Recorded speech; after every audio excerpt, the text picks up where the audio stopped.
universo é um lugar fascinante, cheio de mistérios esperando para serem desvendados por nós. Um dos grandes mistérios é a força invisível que mantém planetas, sóis, galáxias e aglomerados unidos, a gravidade. Há séculos, cientistas tentam entender e descrever essa força misteriosa. Da teoria clássica da gravidade de Sir Isaac Newton até a revolucionária teoria da relatividade geral de Albert Einstein, a ciência percorreu um longo caminho na exploração da gravidade. Descobriu-se que o estudo científico da gravidade está apenas começando e os astrônomos têm possibilidades inimagináveis à sua disposição para usá-la em observações e análises. Eu sou Andreas, proprietário e iniciador do Cosmos de IGD. Bem-vindos ao primeiro episódio desta série documental em 3 partes sobre uma das descobertas mais empolgantes da física e astronomia modernas, as ondas gravitacionais. Neste episódio, iniciamos com uma introdução à gravidade. Vamos explorar as leis da gravidade de Newton e a teoria da relatividade geral de Einstein e descobrir como a gravidade contribuiu para a formação da estrutura do universo e como seu estudo mudou para sempre nossa visão do mundo e do universo. Em seguida, vamos nos dedicar ao misterioso fenômeno conhecido como ondas gravitacionais. Vocês aprenderão como elas se formam e suas propriedades únicas. Também acompanharemos a primeira detecção indireta e depois a direta dessas ondas, destacando sua grande importância para entendermos o cosmos. Os próximos episódios vão aprofundar ainda mais no fascinante campo das ondas gravitacionais. Na segunda parte, exploramos a ciência da astronomia de ondas gravitacionais e visitamos instalações como Laser Interferometer Gravitational Wave Observatory e VIRGO. Vamos mostrar como esses detectores sensíveis foram criados, como permitiram detectar ondas gravitacionais e as descobertas já feitas. Também vamos focar nas fontes dessas ondas. Fiquem atentos, essa jornada nos levará às regiões mais extremas do cosmos. Vamos destacar o papel das estrelas de nêutrons e dos buracos negros na geração de ondas gravitacionais e veremos como esses objetos destrutivos colidem e se fundem. Assim, obtemos percepções únicas sobre o papel deles no desenvolvimento químico de uma galáxia. Na última parte da série, vamos abordar novas descobertas da radioastronomia. Nós nos perguntamos o que as ondas gravitacionais têm a ver com os radiopulsares. Essa forma de estrela de nêutrons gira centenas de vezes por segundo em torno do seu próprio eixo. São alguns dos objetos mais extremos do cosmos, atrás apenas dos buracos negros e magnetares, que também são estrelas de nêutrons e giram mais rápido que os pulsares. No entanto, não posso falar nada sobre esse assunto ainda, pois tenho uma cooperação com o Instituto Max Planck em Bonn. Os resultados da pesquisa só serão divulgados no fim de junho e seguem em segredo. Mas vocês podem ficar ansiosos, pois com certeza são informações interessantes que chegarão para nós no final de junho. Agora, vamos iniciar nossa jornada pelo universo das ondas gravitacionais e da gravidade. A história da gravitação está ligada ao nome de Sir Isaac Newton. Para entender como ele chegou às suas ideias revolucionárias, vamos dar uma olhada no mundo em que ele cresceu. Isaac Newton nasceu em 1642 em uma pequena vila na Inglaterra, em uma época de grande incerteza e mudanças. O século XVII marcou a Revolução Científica. Nesse período, a visão medieval das pessoas foi questionada e trocada por ideias baseadas em observação e razão. Galileu Galilei, René Descartes, Francis Bacon, todos esses pensadores lançaram as bases para a ciência moderna. E foi nesse solo fértil que as ideias de Newton criaram raízes. A lenda de Newton e a maçã caindo é uma das histórias científicas mais conhecidas. Conta-se que Newton, enquanto estava sentado em seu jardim, viu uma maçã cair de uma árvore e começou a pensar sobre a força que puxava a maçã para o chão. Não há fontes diretas da época que confirmem essa história, que se popularizou só após a morte de Newton. Mas o amigo e biógrafo de Newton, William Stukeley, disse que o próprio Newton lhe contou essa história. Segundo registros, Newton lhe disse num jantar em 1726 que assim teve a ideia da gravitação. Enquanto contemplava sentado sob uma macieira, viu uma maçã cair. Embora seja provável que Newton tenha adaptado essa história em parte para ilustrar suas ideias, não há razão para supor que ela seja totalmente inventada. Newton passou boa parte de sua carreira inicial em Woolsthorpe Manor, casa da família em Lincolnshire, Inglaterra, onde há muitas macieiras. Newton provavelmente se perguntou se essa força era a mesma que mantém a Lua na órbita da Terra e faz os planetas girarem ao redor do Sol. Essa pergunta levou Newton à teoria da gravitação universal. Ele formulou a lei da gravitação universal, que diz que toda massa exerce uma força de atração sobre outra massa que é inversamente proporcional ao quadrado da distância entre elas. Com essa lei, Newton pôde explicar tanto a queda da maçã quanto o movimento dos planetas. Um avanço realmente revolucionário? Como muitas grandes descobertas científicas, a aceitação da teoria da gravitação de Newton não foi fácil.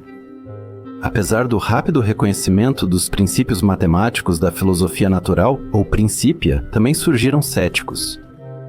Alguns contemporâneos, principalmente seguidores de René Descartes, rejeitaram a ideia de ação à distância proposta por Newton.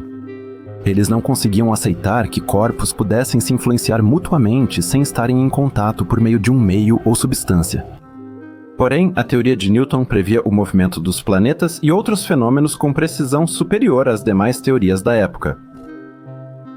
Com o tempo, as previsões de Newton prevaleceram e sua teoria da gravidade foi amplamente aceita, tornando-se base do conhecimento científico e permanecendo incontestada por séculos, até o momento em que outro cientista apareceu no cenário e apresentou uma visão ainda mais radical do universo, Albert Einstein. Antes de falarmos de Einstein, vamos analisar melhor Newton e sua teoria. Para entender a teoria da gravitação de Sir Isaac Newton, vamos focar primeiro em seus pressupostos básicos. Ele constatou que duas massas, independentemente de seu tamanho e da distância entre elas, se atraem mutuamente. Até aqui, tudo bem. Essa força gravitacional atua a longas distâncias e está sempre presente, mesmo sem percebermos. Na famosa lei do inverso do quadrado, Newton descreveu matematicamente a força de atração da gravidade. Ele verificou que a força gravitacional entre duas massas é proporcional ao produto das massas e inversamente ao quadrado da distância. Essa formulação permitiu a Newton explicar uma variedade de fenômenos, desde o movimento de uma maçã caindo ao chão até os movimentos complexos dos planetas no sistema solar. Mas Newton foi além. A segunda lei do movimento diz que a aceleração de um corpo é proporcional à força aplicada e inversamente proporcional à sua massa. Foi a chave para conectar a lei da gravidade com o movimento real dos corpos. Essa lei não foi essencial apenas para explicar a gravidade, mas também forneceu a base para a mecânica clássica, esse ramo da física que lida com o movimento dos corpos. Newton mostrou que o movimento dos corpos na Terra e no céu segue os mesmos princípios fundamentais. Uma maçã cai no chão porque a força gravitacional da Terra a atrai, e a Lua permanece em sua órbita ao redor da Terra porque a força gravitacional da Terra a mantém em uma órbita constante. Apesar do grande feito de sua teoria, Newton se deparou com fenômenos inexplicáveis. Em particular, Newton não conseguiu explicar o pequeno desvio na órbita do planeta Mercúrio em relação às previsões de sua teoria. Essa diferença, conhecida como precessão do periélio, foi um primeiro indício de que, sob certas condições, era preciso uma teoria mais ampla para explicar totalmente a gravidade. Essa teoria ampliada só seria apresentada quase 2 séculos depois por Albert Einstein com sua teoria da relatividade geral.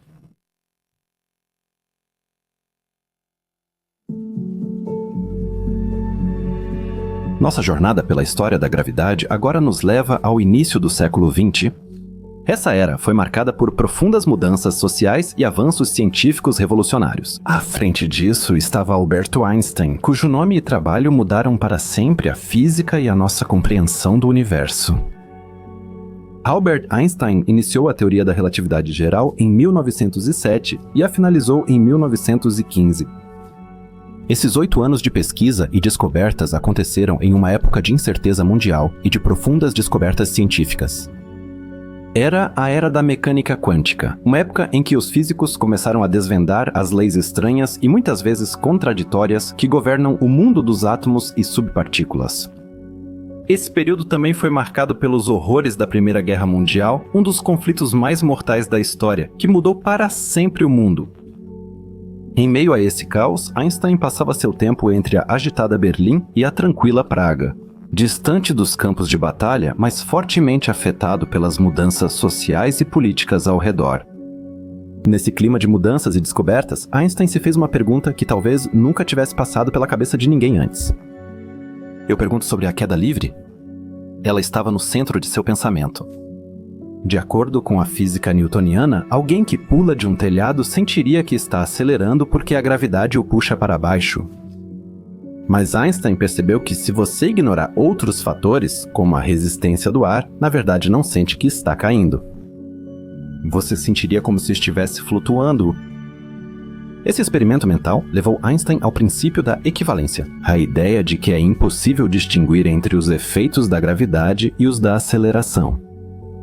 Se você estiver em um ambiente fechado e não puder olhar pela janela, seria impossível dizer se o ambiente está em um campo gravitacional e praticamente parado ou se você está sendo acelerado constantemente. Em ambos os casos, notaríamos o campo gravitacional e a aceleração constante como gravidade. Em outras palavras, gravidade e aceleração são equivalentes nesse sentido. Elas têm os mesmos efeitos e não podem ser distinguidas uma da outra sem pontos de referência externos. Mas antes de Einstein formular o princípio da equivalência e a teoria da relatividade geral, ele já havia desenvolvido outra teoria revolucionária, conhecida como teoria da relatividade especial. Essa teoria, que ele publicou em 1905, representou uma revisão fundamental da nossa concepção de espaço e tempo e se baseia em dois postulados. O primeiro afirma que as leis da física são as mesmas em todos os sistemas inerciais. Sistemas inerciais movem-se com velocidade constante entre si. O segundo postulado diz que a velocidade da luz no vácuo é constante para todos, independentemente do movimento do observador ou da fonte. Esses postulados tiveram impactos profundos e inesperados. Eles levaram à ideia da dilatação do tempo, de que um relógio que se move em relação a um observador parece andar mais devagar do que um relógio em repouso. Eles também propuseram que um objeto em movimento em relação a um observador parece mais curto do que em repouso. A teoria da relatividade restrita foi só o começo da jornada de Einstein rumo à relatividade geral?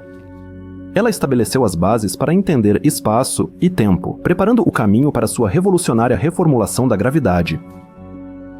Em vez de considerar isso como uma força que atua entre duas ou mais massas, como era sugerido anteriormente, Einstein descreveu a gravidade como uma manifestação da curvatura do espaço-tempo, causada pela massa e energia. Os planetas se movem ao redor do Sol, não por uma força invisível em órbita elíptica, mas por seguirem o caminho mais curto em um espaço curvo influenciado pela massa do Sol. A teoria da relatividade geral fez muitas previsões que diferem das da teoria de Newton. Uma previsão conhecida é que feixes de luz próximos a objetos massivos são desviados, um fenômeno conhecido como efeito de lente gravitacional. Para Einstein, a relatividade geral foi sua maior contribuição científica. Apesar de sua complexidade e natureza abstrata, ela mudou fundamentalmente nossa compreensão do universo. Campos gravitacionais e a curvatura do espaço-tempo são hoje essenciais na astronomia e física. Como podemos imaginar o espaço-tempo e quais são suas propriedades? Em um outro capítulo, queremos agora abordar a dança do espaço e do tempo, explorando tanto as propriedades do espaço-tempo e a dilatação do tempo, quanto observando a contração do comprimento de um objeto que se move rapidamente.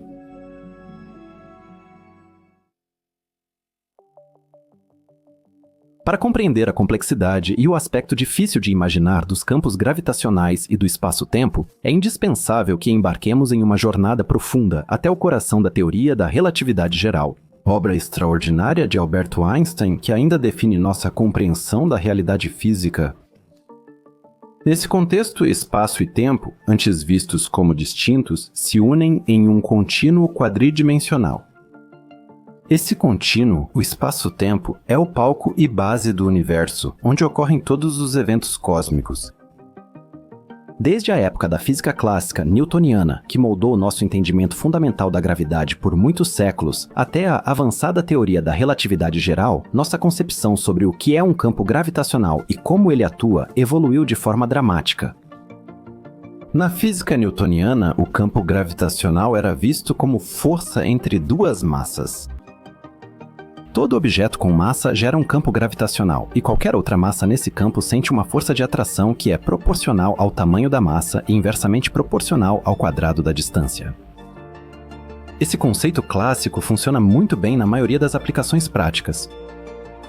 Na verdade, é essa teoria que nos permite colocar satélites em órbita, calcular o movimento dos planetas e obter uma compreensão básica da dinâmica do nosso sistema solar. Como toda teoria científica, ela também tem limites.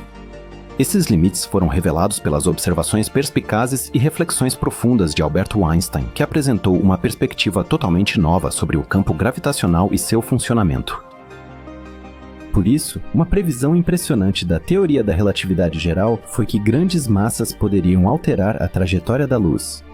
Assim, os pesquisadores estavam em busca da chamada lente gravitacional ou desvio da luz. Entre eles estava o astrofísico Arthur Eddington, que buscou confirmar a teoria da relatividade geral. Em maio de 1919, ele fez uma viagem para a África Ocidental para observar um eclipse solar, o que lhe permitiu fotografar estrelas ao redor do Sol. Essas estrelas estavam praticamente todas na mesma direção de observação que o Sol e normalmente eram ofuscadas por ele, tornando impossível observá-las. Afinal, à noite só é possível observar aquelas estrelas que estão no lado da superfície da Terra oposto ao Sol. Ele queria verificar a afirmação de Einstein de que grandes massas podem desviar a trajetória da luz. Assim, as estrelas que Eddington observaria não deveriam estar em sua posição original, mas sim levemente deslocadas. E eis que o astrofísico observou que as estrelas pareciam mudar de posição. A luz desses objetos foi desviada pelo campo gravitacional do Sol, de modo que eles pareciam estar um pouco mais distantes do Sol. Assim, Eddington obteve a primeira confirmação experimental da relatividade geral. A ciência por trás disso parece bastante simples no papel, por isso vamos deixar por aqui. Corpos massivos como o Sol curvam o espaço, fazendo com que a luz seja desviada ao passar por eles, semelhante ao efeito de uma lente de vidro. Isso leva ao nome lente gravitacional. Lentes gravitacionais. Qualquer objeto celeste massivo pode agir assim no universo. Estrelas, galáxias, aglomerados ou buracos negros são exemplos de objetos celestes com massa capaz de curvar fortemente o espaço. A luz de objetos atrás de outros corpos celestes pode aparecer várias vezes por causa da deflexão da luz. A luz atinge o observador por vários ângulos, não seguindo um único caminho. Com base nessa distorção, é possível determinar, por exemplo, qual desvio certos raios de luz tiveram que fazer e a que distância eles estão de nós. O termo espaço-tempo pode soar inicialmente abstrato e esotérico, mas é um componente indispensável e fundamental da nossa compreensão moderna do universo. Ele revela que espaço e tempo não são separados, mas conectados, e que a presença de massa e energia influencia e molda a estrutura desse contínuo espaço-tempo. Essa compreensão mostra que o universo não é um palco rígido e imutável, onde estrelas e planetas apenas desempenham papéis. Na verdade, é uma estrutura dinâmica, em constante mudança e viva, que é moldada e influenciada pelas massas e energias que a povoam. Nessa perspectiva, o universo é muito mais do que apenas o espaço onde ocorrem fenômenos cósmicos. Ele participa ativamente desses eventos. Mas não foi apenas o conceito de espaço-tempo que nasceu, como também foi descoberto o comportamento extremamente estranho de objetos que se movem rapidamente. A contração do comprimento é um efeito fundamental que vem da teoria da relatividade restrita, aquela teoria, lembramos, que Einstein publicou já em 1905 antes de lançar a teoria da relatividade geral cerca de 10 anos depois. A contração do comprimento é o fenômeno em que um objeto em alta velocidade parece mais curto para o observador. Mas isso não é um encurtamento físico, e sim resultado da distorção do espaço-tempo em altas velocidades? Curiosamente, esse efeito não ocorre no referencial de repouso do objeto em movimento. O objeto pareceria normal em seu próprio sistema de referência, sem qualquer encurtamento de seu comprimento. Imagine uma nave espacial viajando pelo universo quase na velocidade da luz. Um observador que está na Terra e observa a nave espacial a perceberia como encurtada, como se estivesse comprimida. Mas não só a própria nave espacial pareceria contraída, todos os objetos em seu interior também pareceriam encolhidos do ponto de vista do observador. No entanto, os passageiros e objetos a bordo da nave espacial movem-se junto com ela e estão dentro desse sistema de referência. Ao contrário dos observadores na Terra, eles não experimentariam contração do comprimento, e para eles a nave espacial manteria seu comprimento normal. No entanto, os efeitos da contração do comprimento não se aplicam apenas a objetos, mas também a distâncias no cosmos, ou seja, a distância entre dois pontos. Uma galáxia distante que se afasta de nós em alta velocidade pareceria estar mais próxima do que realmente está, do nosso ponto de vista. Isso ocorre pela contração do espaço entre nós e a galáxia. Na verdade, a distância até a galáxia não mudou fisicamente, mas a distorção do espaço-tempo causada pelo movimento relativo faz com que a distância pareça contraída ou encurtada. Assim, a contração do comprimento ocorre apenas na direção do movimento do objeto. Vamos continuar com nossa nave espacial hipotética, só que desta vez ela tem uma forma de charuto e se move no sentido do comprimento. Imaginem a nave espacial como o asteroide Oumuamua. A nave espacial pareceria contraída ou encurtada da perspectiva de um observador em repouso. O encurtamento afetaria apenas o comprimento da nave espacial, mantendo o diâmetro igual. No entanto, se a nave espacial se movesse transversalmente ao seu eixo longitudinal, ela não pareceria contraída em seu comprimento, mas sim em seu diâmetro. A dilatação do tempo é outro aspecto fascinante e provocativo da teoria da relatividade especial. Ela descreve o fenômeno curioso de que um relógio que se move em relação a um observador parece, de sua perspectiva, andar mais devagar. É como se o relógio estivesse preso em câmera lenta e funcionasse mais devagar. No entanto, como na contração do comprimento, esse desaceleramento do tempo não acontece no sistema em movimento. Do ponto de vista do relógio e de tudo e todos que se movem com ele, tudo continuaria normalmente. Ela seguiria funcionando normalmente em seu sistema de referência. Vamos imaginar uma nave espacial qualquer, talvez a Millennium Falcon de Star Wars. A nave de Han Solo tem um relógio e seu amigo peludo a bordo. A Millennium Falcon é capaz de se mover na velocidade da luz. Para nossos propósitos, no entanto, uma velocidade próxima da máxima possível já é suficiente. Suponha que você esteja na Terra e observe essa nave espacial enquanto ela atravessa o universo quase instantaneamente. Agora imagine que, enquanto a Falcão voa, o relógio a bordo da nave espacial, do seu ponto de vista, estaria andando mais devagar do que se estivesse com você na Terra. Curiosamente, Han e seu companheiro peludo não notariam essa desaceleração. Para eles, o relógio seguiria normal. Isso é a dilatação temporal em ação. Porém, a dilatação do tempo também afeta seres vivos, não só objetos como relógios. Qualquer ser vivo a bordo da Millennium Falcon, que se move quase à velocidade da luz, também seria afetado por esse fenômeno. Da sua própria perspectiva, o ser vivo envelheceria normalmente, seus processos biológicos continuariam como se estivesse em repouso. Porém, esses processos, do ponto de vista de vocês na Terra, pareceriam ocorrer mais lentamente. Seria como se o ser vivo estivesse vivendo em uma espécie de câmera lenta enquanto viaja pelo universo. Segundo o princípio da equivalência de Einstein, aceleração e gravidade geram os mesmos efeitos, por isso a dilatação do tempo ocorre perto de corpos massivos. Isso significa que um relógio que está próximo de um corpo massivo, como um planeta muito massivo ou um buraco negro, funcionaria mais devagar do que se estivesse em uma região do espaço menos influenciada pela gravidade. Isso é conhecido como dilatação gravitacional do tempo. Ela cria uma conexão fascinante entre a estrutura do espaço-tempo e a presença de massa e energia. Podemos imaginar que o objeto ou ser vivo perto do buraco negro sentiria uma aceleração constante e intensa, porque o buraco negro tentaria engolir tudo em sua garganta. Assim como um buraco negro tem força gravitacional quase infinita após seu horizonte de eventos, a massa de um objeto próximo à velocidade da luz também aumentaria infinitamente.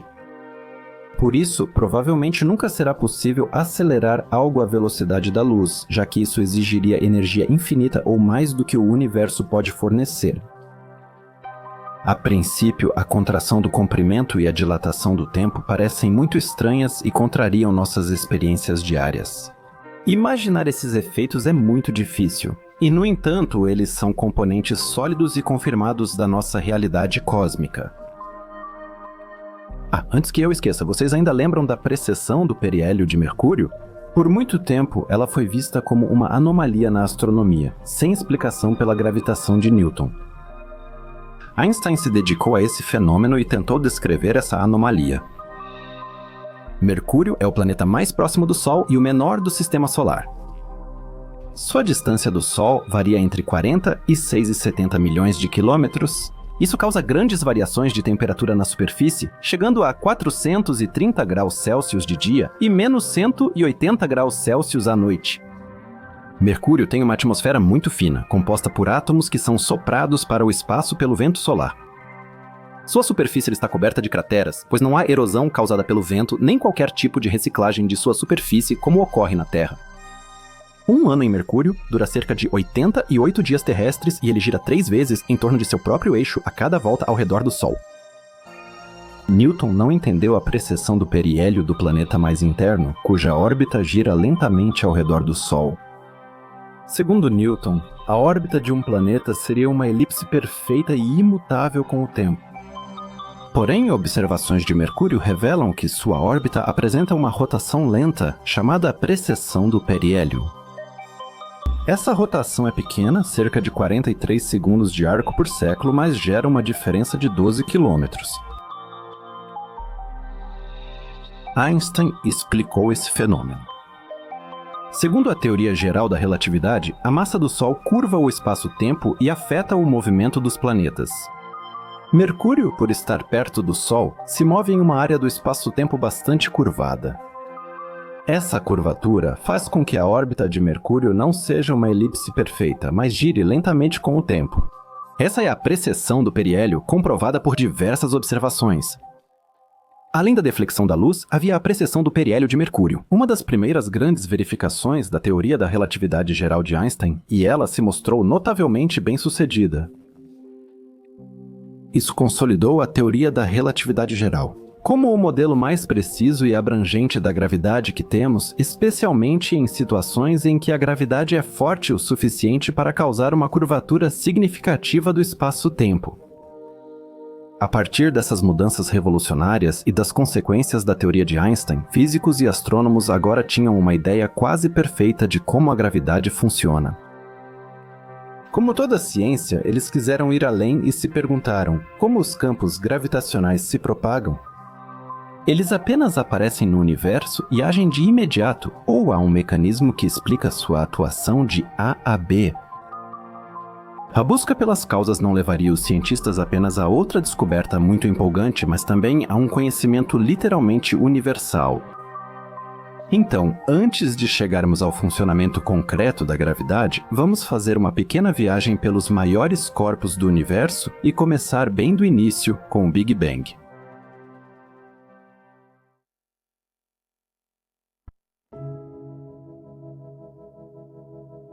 Os astrônomos já descobriram estruturas enormes e infinitamente longas no universo, mas ainda enfrentam o maior mistério que esconde a verdade sobre o nosso cosmos.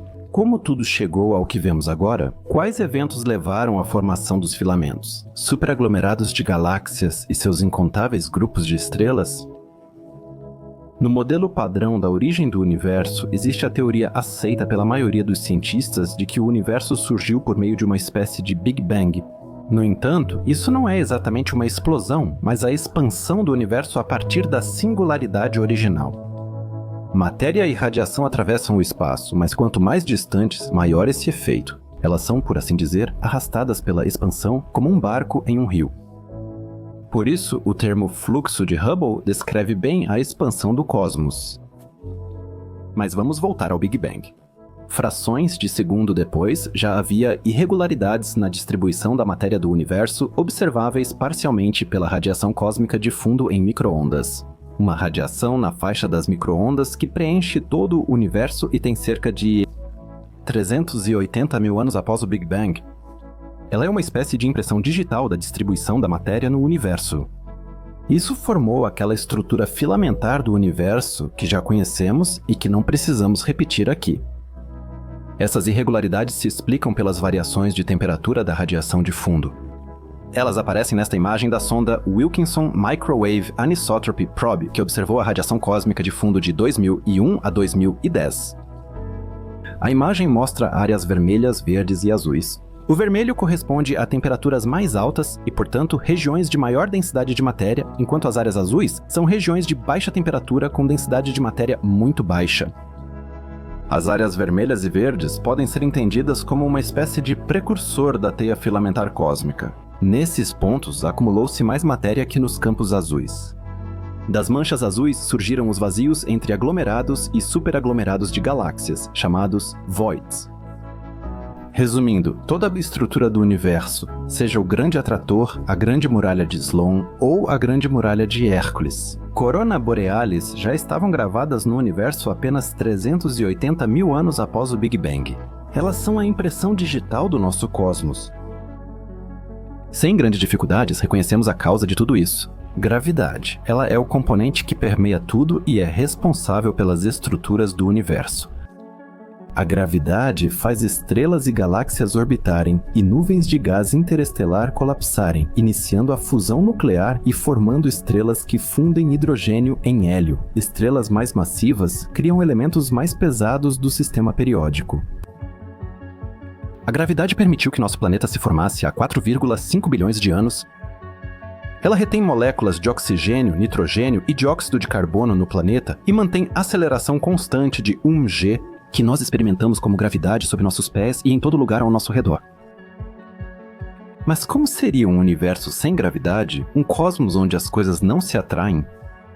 É possível imaginar algo assim? Aqui falamos de um lugar com matéria distribuída totalmente uniforme. Esse seria um lugar sem a diversidade estrutural e complexidade que vemos não só no Sistema Solar e na Via Láctea, mas em todo o cosmos observável. Sem flutuações de densidade, o Big Bang não geraria galáxias ou aglomerados. Lembramos que foram essas flutuações de densidade no início de tudo, ou flutuações quânticas antes do nascimento do nosso universo, que formaram as sementes para o surgimento de estruturas em grande escala, e também das estrelas. Sem estrelas e galáxias, em um universo assim, também não haveria planetas e, portanto, provavelmente nenhuma forma de vida conhecida. As estrelas não são apenas os blocos de construção das galáxias, mas também a fonte de elementos mais pesados que o hélio, que são produzidos por fusão nuclear em seu interior e depois distribuídos no espaço interestelar por explosões de supernovas. Esses elementos são essenciais para formar planetas e a vida como conhecemos. Imagine se nunca tivesse existido carbono, elemento que compõe grande parte de nós junto ao hidrogênio e oxigênio. Ele é responsável pela estrutura das proteínas e compõe a base do DNA portador da informação genética. Sem carbono, não haveria vida. Sem fusão nuclear nas estrelas, causada pela gravidade, também não existiriam elementos como oxigênio, sódio e cálcio, essenciais para vivermos. Um universo com matéria uniformemente distribuída seria simples e homogêneo, sem a diversidade e complexidade das estruturas ao nosso redor. A irregularidade e imperfeição na distribuição da matéria dão ao universo sua estrutura rica, capacidade de complexidade e a possibilidade do surgimento da vida. Depois da nossa pequena viagem pelas vastidões do universo, vamos voltar e retomar a exploração da gravidade. Agora vamos focar no funcionamento da gravidade. Como ela se propaga e atua? Vamos explorar tudo isso no último capítulo deste vídeo.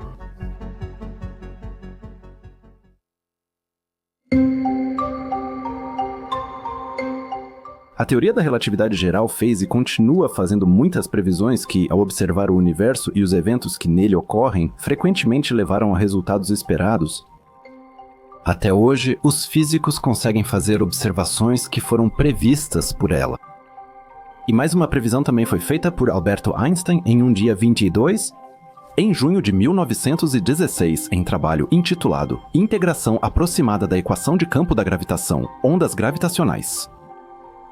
Neste artigo, Einstein utiliza a teoria geral da relatividade. Devemos lembrar que ele havia publicado essa teoria apenas um ano antes. Nessa teoria, 10 equações diferenciais interdependentes, publicadas por Einstein, também desempenham um papel importante.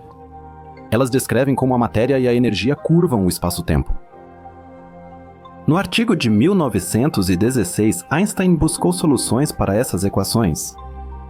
O artigo foi especialmente notável porque representou alguns dos primeiros esforços de Einstein para conciliar as previsões de sua teoria com dados observacionais. Na terceira parte do artigo, Einstein então introduz o conceito de ondas gravitacionais, que representam uma das previsões mais abstratas e incríveis da teoria da relatividade geral. Einstein afirmou que ondas gravitacionais são distorções no espaço-tempo, propagadas à velocidade da luz por massas aceleradas. Essas ondas liberariam energia como radiação gravitacional. Elas vêm de fontes astrofísicas, como explosões estelares ou fusão de buracos negros, e podem alterar um percurso de 1 quilômetro em apenas 1 milésimo do diâmetro de um próton. Isso representa só 10 elevado a menos 18 metros. Pesquisas realizadas em colaboração entre historiadores dos Collected Papers of Albert Einstein, da Universidade Hebraica de Jerusalém e do Instituto Max Planck de História da Ciência mostraram que a previsão da existência de ondas gravitacionais já surgiu em uma troca de cartas entre Einstein e o astrônomo Karl Schwarzschild em fevereiro de 1916. Einstein se afastou do tema por problemas matemáticos que pareciam insolúveis. Einstein só retomou o estudo das ondas gravitacionais após a morte de Karl Schwarzschild, quando o astrônomo Wilhelm de Sitter lhe trouxe uma solução para seus problemas matemáticos. Einstein cometeu um erro grave em cálculos no artigo de julho de 1916, corrigido por ele em 1918. Ele criou uma equação para a emissão de ondas gravitacionais, válida até hoje, exceto por um fator 2 ausente. No entanto, havia um problema em seus cálculos. As ondas gravitacionais eram fracas demais para serem detectadas com a tecnologia da época. Ele frequentemente duvidava de sua própria previsão. Arthur Eddington, que em 1919 confirmou a curvatura da luz pelo Sol durante um eclipse, criticou duramente a ideia das ondas gravitacionais, o que provavelmente confirmou ainda mais as dúvidas de Einstein. Afinal, em que se baseavam os cálculos de Einstein?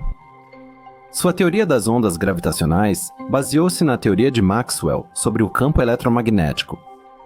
Esta foi criada no século XIX. Ela foi formulada em meados do século XIX pelo físico escocês James Clerk Maxwell e representou um avanço fundamental na compreensão da eletricidade e do magnetismo. Ela combina e expande as teorias anteriormente independentes do eletromagnetismo e representa o primeiro exemplo de uma teoria de campo unificada. Em sua forma final, ela consiste em 4 equações diferenciais, conhecidas hoje como as equações de Maxwell. A principal descoberta das equações de Maxwell é a existência de ondas eletromagnéticas que se propagam à velocidade da luz. Maxwell percebeu que essas ondas têm a mesma velocidade que a luz e sugeriu que a própria luz é uma forma de radiação eletromagnética. Essa foi uma descoberta revolucionária que transformou nossa compreensão da luz e de todo o espectro da radiação eletromagnética, incluindo ondas de rádio, micro-ondas, infravermelho, luz visível, ultravioleta, raios X e raios gama. Isso marcou o nascimento da teoria eletromagnética moderna e lançou as bases para o desenvolvimento posterior da eletrodinâmica quântica. As ondas gravitacionais de Einstein tinham base parecida, mas não eram de origem eletromagnética. Elas também deveriam se propagar à velocidade da luz. Mas as dúvidas de Einstein sobre as ondas gravitacionais eram tão fortes, mesmo 20 anos após a publicação de seu artigo, que em 1936 ele publicou um trabalho com seu colaborador Nathan Rosen, no qual afirmavam que as ondas gravitacionais não existiam.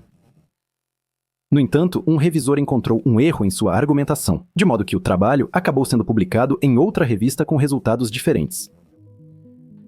19 anos depois, uma semana após a morte de Einstein, ocorreu a primeira e lendária Conferência de Berna. Encontros de cientistas que existem até hoje, com publicação e discussão de resultados sobre teoria da relatividade geral e gravitação.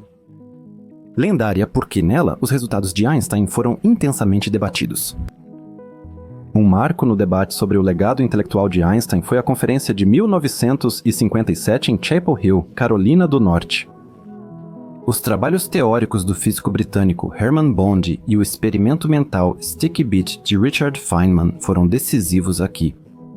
Feynman analisou o efeito de uma onda gravitacional em uma bolinha que subia e descia em uma haste, gerando calor pelo atrito.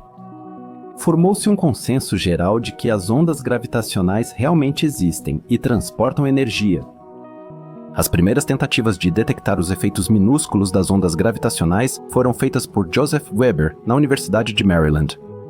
Ele foi físico experimental norte-americano e pioneiro na pesquisa de ondas gravitacionais. Weber era fascinado pela teoria das ondas gravitacionais e queria comprovar sua existência experimentalmente. Para isso, ele criou o detector chamado barra de Weber, ou detector de massa ressonante. Uma barra de Weber é um cilindro maciço de alumínio ou nióbio usado para medir pequenas distorções do espaço-tempo causadas por ondas gravitacionais. Nióbio é um metal de transição macio, brilhante e reativo, com símbolo Nb e número atômico 41. A ideia era que, ao ser atingido por uma onda gravitacional, o detector seria levemente deformado e vibraria. Medindo essas vibrações, Weber queria detectar ondas gravitacionais. Weber construiu 2 dessas barras na Universidade de Maryland e no Laboratório Nacional de Argonne para medir simultaneamente e identificar sinais coincidentes. Weber afirmou ter detectado ondas gravitacionais nos anos 1970, mas outros cientistas não reproduziram seus resultados e suas alegações foram amplamente rejeitadas. Apesar da polêmica sobre seus resultados, Weber foi essencial ao estimular o interesse por pesquisas de ondas gravitacionais. Seu trabalho pioneiro possibilitou avanços, como os detectores de interferometria, a Laser Interferometer Gravitational Wave Observatory e Virgo. Mas, fundamentalmente podemos dizer, foi preciso um gênio como Einstein para prever algo como as ondas gravitacionais. No entanto, a comprovação concreta ainda levou muitas décadas. As primeiras detecções diretas de ondas gravitacionais ocorreram em 14 de setembro de 2015 e essa descoberta revolucionária foi anunciada ao público em 11 de fevereiro de 2016. As detecções foram feitas pelo Observatório de Ondas Gravitacionais por Interferometria a Laser, operado por pesquisadores do Instituto de Tecnologia de Massachusetts e da Califórnia. Esse evento, chamado Onda Gravitacional 1500 e 914, foi causado pela colisão e fusão de 2 buracos negros a cerca de 1,3 bilhão de anos-luz da Terra. A medição direta de ondas gravitacionais foi um avanço importante na física, confirmando uma das principais previsões da teoria da relatividade geral de Einstein, feita quase um século antes.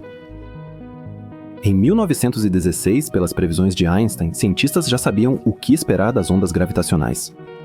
Podemos imaginar essas ondas sendo geradas de forma simples. Quando um objeto massivo se move ou altera sua velocidade, imagine o espaço-tempo como um tecido flexível. Quando um objeto massivo se move ou muda sua velocidade, ele agita esse tecido e gera ondas que se propagam pelo universo à velocidade da luz. Mas a geração de ondas gravitacionais não é atribuída apenas à colisão de buracos negros. A Terra orbitando o Sol cruzando a Via Láctea e galáxias se aproximando geram ondas gravitacionais. Porém, a maioria dos objetos produz ondas fracas demais para a detecção. Por isso, os eventos cósmicos extremos são os que produzem as ondas mais fortes. A fusão de estrelas de nêutrons ou buracos negros, explosões de supernovas de estrelas ou o movimento brusco de uma estrela de nêutrons de rápida rotação são eventos que podem ser detectados por ondas no espaço-tempo. A intensidade de uma onda gravitacional reduz com a distância da fonte, assim como luz ou som. Quando uma onda gravitacional passa por um ponto no espaço, altera sutilmente a distância entre os objetos em seu caminho. Detectores como o Laser Interferometer Gravitational Wave Observatory medem pequenas mudanças no comprimento de 2 braços ortogonais causadas pela passagem de uma onda gravitacional. Portanto, embora sejam causadas principalmente pelos eventos mais extremos do cosmos, elas têm efeitos relativamente fracos. Apesar disso, são muito robustas, cruzam o universo sem obstáculos e não sofrem absorção ou dispersão pela matéria. Isso significa que elas podem carregar informações sobre suas fontes e as regiões do universo por onde viajaram sem alterações. Assim, as ondas gravitacionais são uma ferramenta poderosa para a astrofísica e cosmologia. E nós nem conseguimos imaginar o que uma civilização tecnologicamente avançada poderia fazer com ondas gravitacionais na comunicação. Falaremos mais sobre isso na parte 3? Considerando seus efeitos mínimos sobre os objetos do universo, a descoberta e a medição das ondas gravitacionais são uma conquista tecnológica e científica monumental. Isso está no mesmo nível da descoberta de que a Via Láctea e Andrômeda são apenas 2 galáxias entre centenas de bilhões em todo o universo. Isso exige instrumentos incrivelmente sensíveis e técnicas de análise de dados de altíssima precisão, mas a recompensa é enorme. Ondas gravitacionais abrem uma nova janela para o universo, permitindo que estudemos eventos cósmicos extremos. Testar a teoria da relatividade geral de Einstein e, em última análise, expandir nossa compreensão da natureza do espaço e do tempo.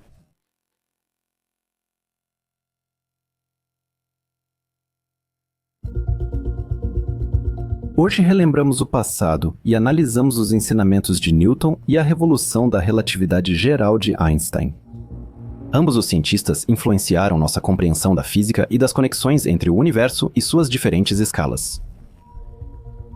Na parte 2 da série, vamos detalhar ondas gravitacionais e ver o trabalho dos pesquisadores nos detectores Laser Interferometer Gravitational Wave Observatory e Virgo, além de entender seu funcionamento.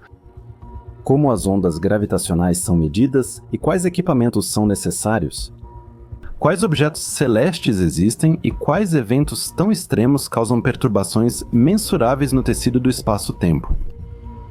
Na parte 2, vamos nos dedicar a estrelas gigantes em colapso, estrelas de nêutrons e buracos negros.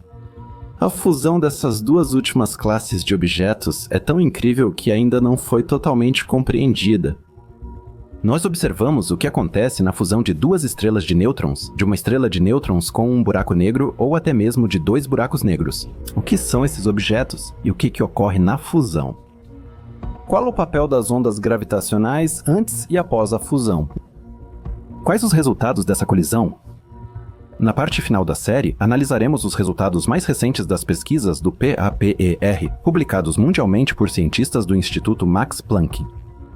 Vamos refletir sobre a relação entre pulsares de rádio e ondas gravitacionais e como os cientistas usam esse conhecimento. Observar estrelas de nêutrons distantes e rápidas.